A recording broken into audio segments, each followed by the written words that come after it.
মোৰ এই যে কেইডাল পাণৰ গছ মই আগফালে এনেকৈ ৰুইছিলোঁ বাৰু। এইডাল বেলৰ গছ, এতিয়া ফুলৰ গছ, বহুত ধুনীয়া আমাৰ আগফালখন মানে গছ গছনিৰে ভৰা। এইবিলাক আমি ৰুইছোঁ বাৰু। কোৱাৰ্টাৰৰ ঘৰত আহিব আমি 15-16 বছৰ হ'ল আহি কেনে এইবিলাক ৰুইছিলোঁ। আমাৰ আগফালটো বহুত মানে ভাল লাগে, গছ গছনিৰে ভৰা, বহুত মানে ঘৰতে থকা যেন নালাগে আৰু আগফালখন বহুত ভাল লাগে আমাৰ। মই এক কাঁহীমান নিজৰ গছৰ ফুল ছিঙি আনিলোঁ বাৰু। বহুত হেঁপাহ পলাই পূজাখিনি কৰি আছোঁ নিজৰ গছৰ ফুল দি। পূজাখিনি মোৰ হৈয়ে গ'ল বাৰু। পূজাখিনি কৰাৰ পিছত মই এতিয়া ৰাতিপুৱাৰ নাস্তাখিনি বনাম বাৰু।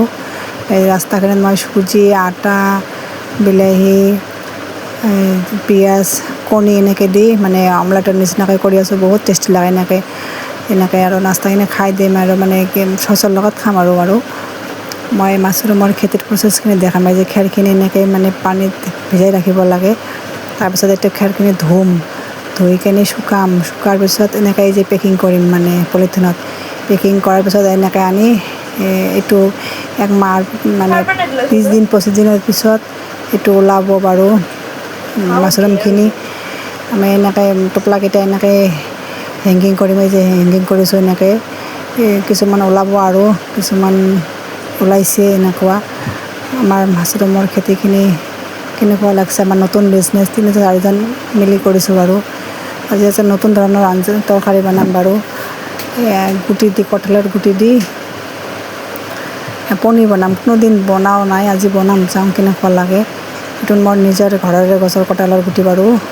কোৱাৰ্টাৰৰ ঘৰৰ আগফালে ৰোৱা মই ৰুইছিলোঁ কঁঠালডাল।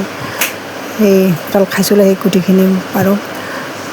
কঁঠালৰখিনি অলপ বইল কৰি ল'ম, মানে অলপ আলু দি। খালি কঁঠালৰ গুটি বেয়া লাগিব ন, সেইখিনি অলপ আলু দিছিলোঁ। দি কেনে এনেকৈ পনীৰ দি বনাম, চাওঁ আজি খাই কেনেকুৱা লাগে। ভাল লাগিলে আৰু বনাম বাৰু। আজি প্ৰথম বনালোঁ, চাওঁ কেনেকুৱা লাগে।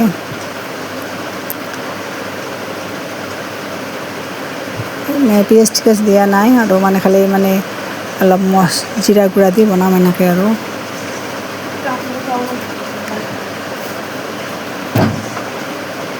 মোৰ হৈয়ে গ'ল পনীৰৰ তৰকাৰীখিনি কঁঠাল দি।